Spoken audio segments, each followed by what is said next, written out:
e5, and we have the four knights opening. So yeah, so this is a very balanced opening, and actually what I would recommend is play bishop instead, like bishop c4, bishop b5. So uh, like this is Italian and this is Ruy Lopez, and usually these two opening, especially Ruy Lopez, sometimes people call that Spanish. So white has a slightly better opening than black. But when it comes to knight c3, so the game is quite balanced, and it usually end up as a draw. Well, let's see. So bishop c4 and knight a5. So black is attacking our bishop, and so we can retreat the bishop back to e2. So even though we kind of like waste one move, but the knight moving to c6 and a5. So black really moving the knight to a worse position. So I think it's fine to move the bishop back to e2. And also the light square bishop is quite powerful at the beginning. So I don't really recommend like the piece exchange here. d3, yeah, and we have double pawn, but the upside is we have a very great control at the d file, and also the semi-open file, and also the d5 square. So this is something we can utilize. Bishop b4, a lot of piece exchange. Yeah, so that's my point. So in the four knights opening, so there are usually a lot of piece exchange at the beginning. So the game will turn into a very simplified like middle game. So d6. Okay, so can we take the g7? So if we take the g7, rook probably go to g8, targeting at this g file. And what can we do?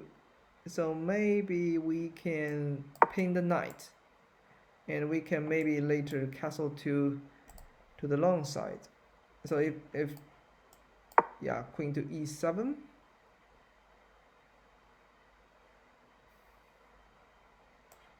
bishop back, and if I lost the pawn and then I castle, so I will be quicker than my opponent to make the king safe.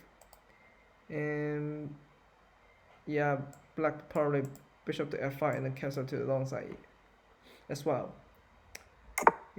Yeah, okay, I think that it's fine taking the pawn or not. So bishop back to f4, castle. The game is quite balanced. Queen c5. Okay, so yeah, so there is a forking, and how can we deal with that? So maybe queen c1 is the best move. We can protect the pawn and the bishop at the same time. Even though the queen is a bit awkward, we can probably move bishop or move the c pawn and then move the queen to e3. Yeah, so queen d4. Very unfortunately, we lost the bishop. So this game, like, I think black is very likely to win. Queen e3, exchange, knight c5. Yeah, there is a tiny thing. I'm thinking about, do we really need to take the rook? So because if we take the rook, so we lost the control of the e file. So maybe we should hold the rook at e3. Maybe yeah, we have a weakness at the c2. And if we don't trade with the e8 rook, we will have a isolated pawn at e3 probably. So maybe rook e1. If we take, we lost c2, but maybe we can make the rook to e7. Yeah, but 96. Yeah, I think black is still very solid at the 7th rank.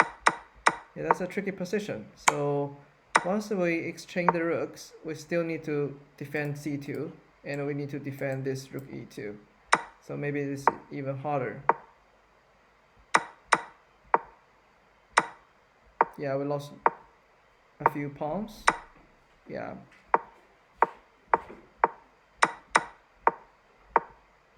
Okay, I don't think we need to review the rest of the game. I think black is definitely winning. I think the first learning in this opening is,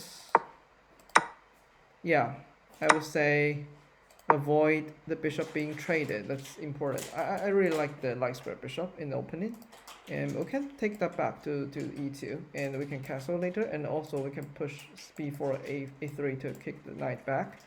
And I think knight should go back, otherwise the e5 pawn will be captured.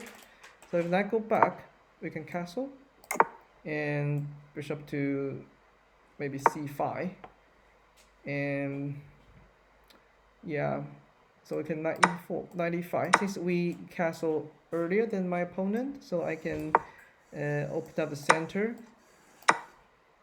and knight probably go to g6, and then we can push e5. So we can be very quick at the piece development, and also controlling the center. Yeah, so I think avoid the bishop being traded is very important in this opening.